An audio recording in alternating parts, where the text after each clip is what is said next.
Bismillahirrahmanirrahim. Assalamu alaikum. I am your history instructor Amna Nawaz and I welcome to all of you in your class. My dear students, आज हमने B-Lift 8.4 पढ़ना है. I hope आप सबने bridging activity perform कर ली होगी. Very good.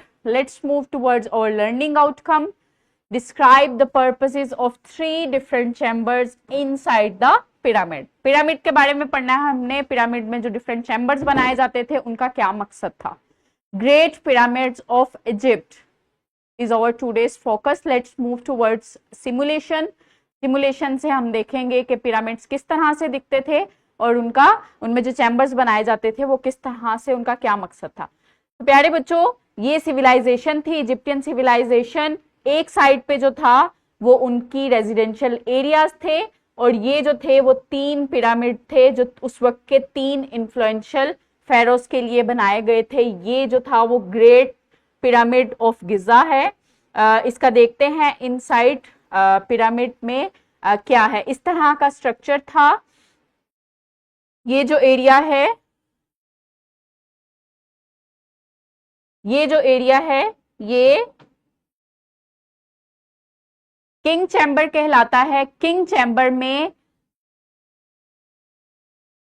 Chamber का जो मकसद था, ये मेन चैम्बर था और इसका जो मकसद था, यहाँ पे जो फेरोस थे, जो किंग थे उस वक्त में, उनकी मम्मीज को यहाँ पे रखा जाता था और वहां पे उनके लिए सामान रखा जाता था जिसमें फूड होता था, उनके लिए ज्वेलरी होती थी और उनके लिए कपड़े होते थे जो कि वो मरने के बाद वाली जिंदगी जो थे वो इस सामान की मदद से गुजार सकते थे. ये जो एरिया था ये ग्रैंड गैलरी कहलाता है. ग्रैंड गैलरी का जो मकसद था वो रास्ता प्रोवाइड करना था टुवर्ड्स द किंग चैम्बर. ये एक हॉलवे है जिससे रास्ता मिलता है किंग चैम्बर की तरफ. ये जो नीचे आपको चैम्बर नजर आ रहा है, ये क्या है? ये क्वीन चैम्बर है. क्वीन चैम्बर का जो मकसद था, ये क्वीन चैम्बर जो है वो हिस्ट्री में इतनी इंपॉर्टेंस नहीं रखता. ये सिर्फ एक खाली रूम बनाया गया था और इसका जो था मकसद जो था वो बिल्कुल भी कोई मकसद नहीं था. ये सिर्फ एक खाली रूम के तौर पर, एक अनफिनिश्ड रूम के तौर पर बनाया गया था. जो लास्ट वन था चैम्बर वो रिलीविंग चैम्बर था